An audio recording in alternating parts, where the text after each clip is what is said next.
Hello students, आज की class में आपका स्वागत है। बच्चों, पिछले वीडियो में आपने देखा कि कैसे अंग्रेजों की नीतियों के कारण भारतीय समाज में किस प्रकार से असंतोष की भावना फैली हुई थी, जिसके कारण ये सभी नागरिक अंग्रेजों के विरुद्ध असंतोष के कारण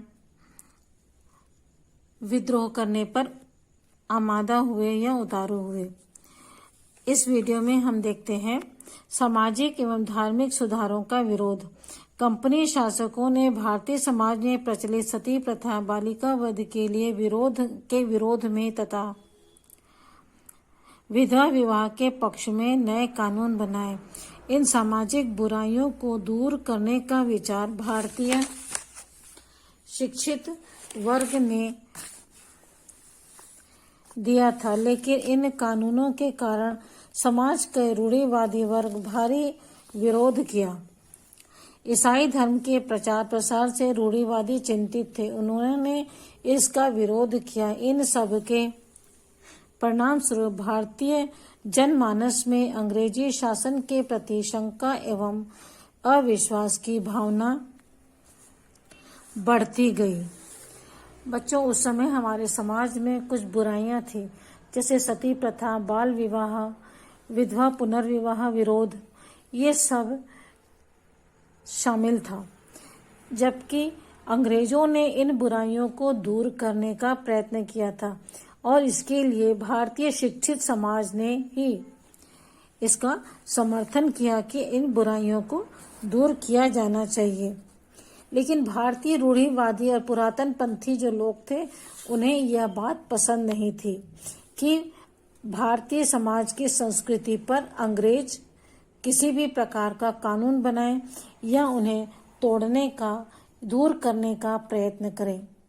इसके साथ साथ उन्हें इस बात की भी चिंता थी कि अंग्रेज जो है वह ईसाई धर्म का प्रचार और प्रसार करना चाहते थे। ये भारत में ईसाई धर्म का प्रचार और प्रसार कर रहे थे। भारतीय रूढ़िवादी लोगों को यह बात भी पसंद नहीं थी और उन्होंने इसका विरोध किया था। इस सब के चलते के परिणाम स्वरूप भारतीय जनमानस में अंग्रेजी शासन के प्रति शंका और अविश्वास की भावना भी उत्पन्न हुई। ऐसे रूढ़िवादी लोग जो चाहते थे कि भारतीय समाज में सती प्रथा रहे, बाल विवाह रहे, विधवा पुनर्विवाह न हो, ऐसे और रूढ़िवादी लोग जो थे वह इन बुराइयों को दूर नहीं करना चाहते थे। वे इसे अपनी भारतीय संस्कृति की शान समझते थे, जबकि ये सभी बुराइयां मानव जीवन के लिए सबसे दुखदायी स्थिति है। कभी सोच सकते हैं, अपने पति के मरने के बाद एक स्त्री को जिंदा जला दिया जाता है, कितना कष्टप्रद होता होगा ये सब। इसके साथ साथ हमारे रूढ़िवादी जो समाज था, उन्हें इस बात की भी चिंता थी कि भारतीयों को, हिंदुओं को ईसाई धर्म में परिवर्तित किया जा रहा है और यह उनके चिंता का विषय था और उन्हें इस बात की शंका थी और इसी कारण वे अंग्रेजों पर अविश्वास की दृष्टि रखते थे। इसी कारण भी असहयोग आंदोलन 1857 का आंदोलन जो हुआ, उसका भी यह एक प्रमुख कारण था। भारतीय सैनिकों में असंतोष की भावना थी। भारतीय समाज में ये जो सैनिक थे, जो अंग्रेजों की सेना में थे, उनमें भारी असंतोष था, क्योंकि जब अंग्रेजों ने भारत में कृषि और दस्तकारी को ही नष्ट कर दिया, तो वे कैसे बर्दाश्त करते कि भारतीय किसान जो हैं या भारतीय लोग जो हैं वह अंग्रेजों की सेना में रहे। उनमें भी भारी असंतोष की भावना देखने को मिलती है। देखते हैं, अंग्रेजी सेना में अधिकांश भारतीय सैनिक जो थे किसान परिवार से आए थे।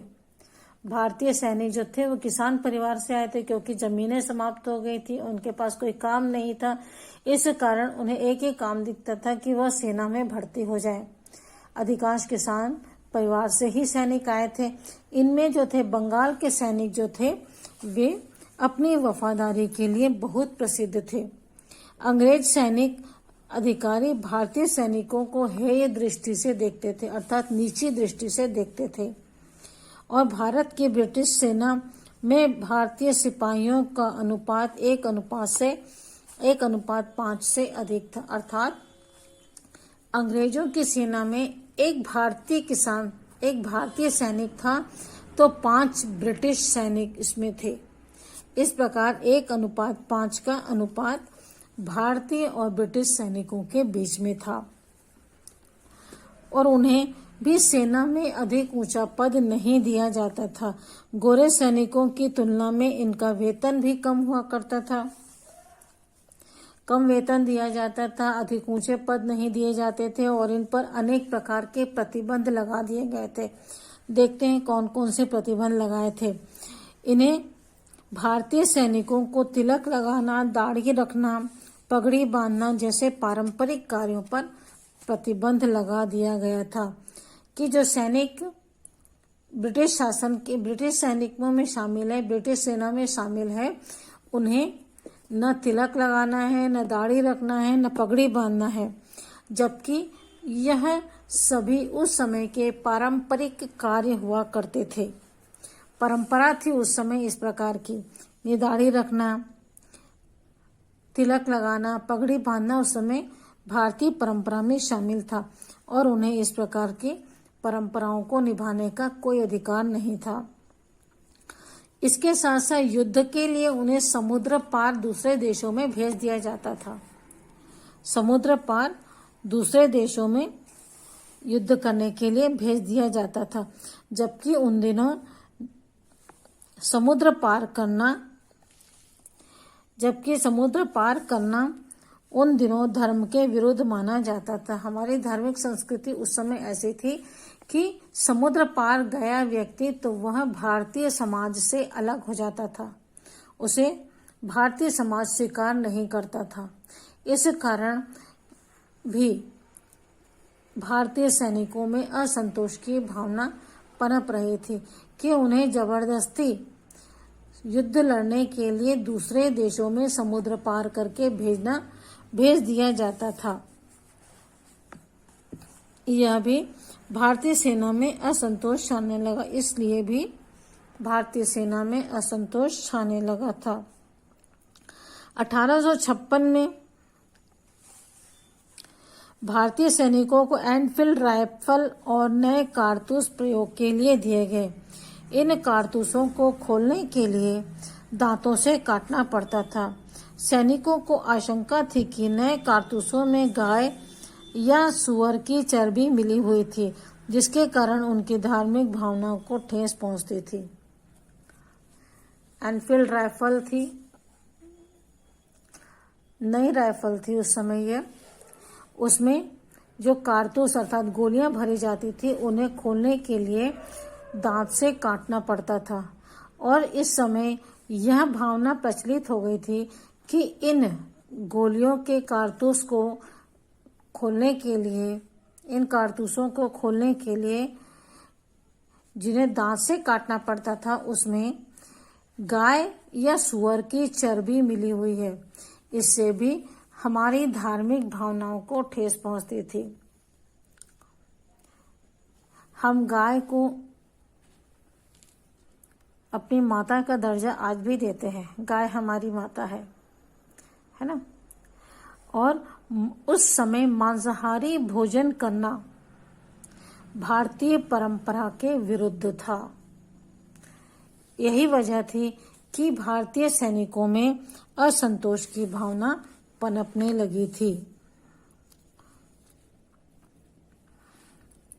असंतोष का दावानल। 29 मार्च 1857 की बात है, जब कलकत्ता के निकट बैरकपुर की फौजी छावनी में सेना की परेड चल रही थी। इस समय सेना के एक सिपाही मंगल पांडे ने नए बंदूक जिसकी कारतूस में चर्बी लगे हुए थे का प्रयोग करने से इनकार कर दिया।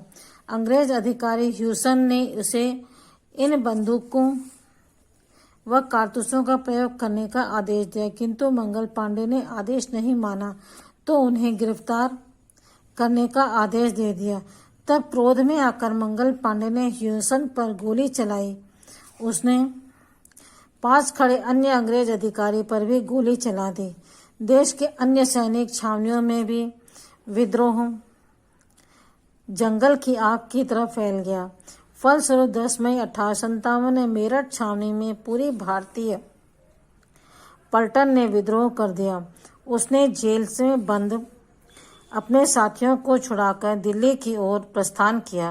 रास्ते में हजारों लोग इन विद्रोहियों के साथ हो गए। खबर पाकर दिल्ली छावनी के भारतीय सिपाही भी इन सैनिकों के साथ आकर मिल गए। मुगल बादशाह बहादुर शाह जफर से नेतृत्व संभालने का आग्रह किया गया। 1857 मार्च 29 मार्च 1857 की बात है। कलकत्ता के निकट बैरकपुर स्थान पर फौजी छावनी लगी हुई थी। उस फौजी छावनी में मंगल पांडे नामक एक सैनिक था।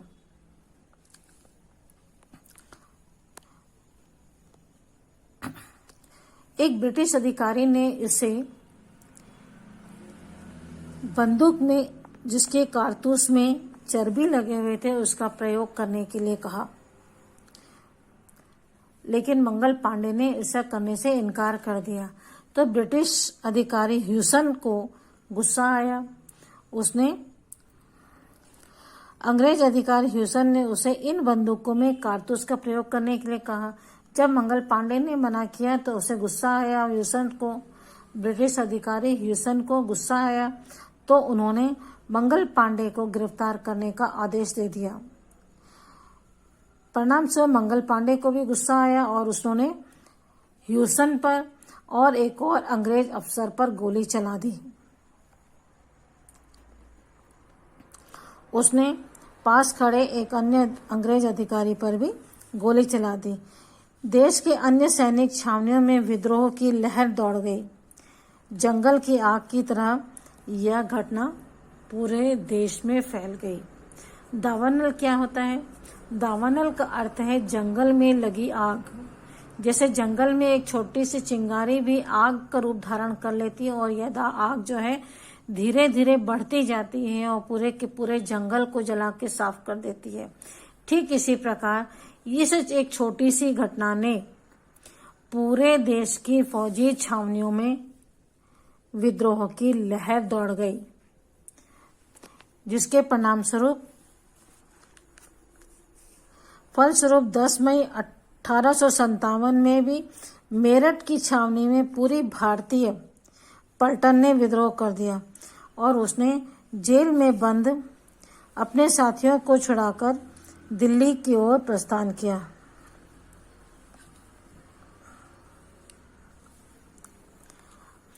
और रास्ते में हजारों सैनिक इनके साथ होते चले गए। हजारों विद्रोहियों ने खबर पाते ही इनके साथ हो लिए और सीधे दिल्ली की ओर ये लोग निकल पड़े। खबर पाकर दिल्ली छावनी के भारतीय सिपाहियों ने भी के सैनिकों ने भी इनका साथ दिया और दिल्ली पहुंचकर वहां के नवाब मुगल बादशाह बहादुर शाह जफर से नेतृत्व संभालने का आग्रह किया गया। बहादुर शाह जफर थे, उनका इस आंदोलन का नेतृत्व करने के लिए कहा गया। तो बच्चों इस वीडियो में इतना ही। अगले वीडियो में हम इसके आगे देखेंगे। ठीक है, ओके, बाय।